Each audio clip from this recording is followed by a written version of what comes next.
The silent agreement. Ethan froze in place, catching the man's words like bullets in the air.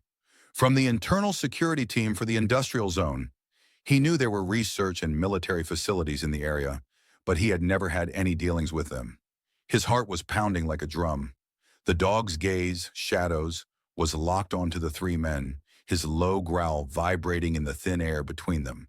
He was behaving like a trained guard, not a frightened pet. An animal? Ethan tried to sound natural, avoiding looking at Shadow behind the door. No, I didn't notice anything. Just the usual skunks on the road. The lead man looked directly into Ethan's eyes, his cold gaze searching for any twitch of a lie. The silence lasted for agonizing seconds. Then, as if it had caught an invisible signal, Shadow leaned back slightly and suddenly stopped growling. But the tension in his body didn't disappear. It was like a coiled spring. We're conducting a routine search. We lost a highly trained dog from our facility. Dangerous, the man said, his words carefully chosen. If you see it, please call this number immediately. The man held out a pristine, white business card. On it was only a phone number. No name, no logo. Before Ethan could respond, the trio had turned and begun to leave, disappearing into the darkness as quickly as they had come. Ethan closed the door slowly, leaning his forehead against the cold wood. His breath was uneven. Dangerous, the word echoed in his head.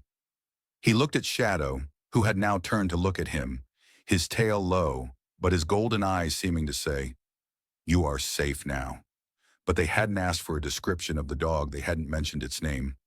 How did they know to come here specifically? Ethan knelt down in front of Shadow. What happened to you, buddy? This time, when he reached out his hand, Shadow moved towards him, pushing his head into his hand, then licking it quickly, as if wanting to reassure him.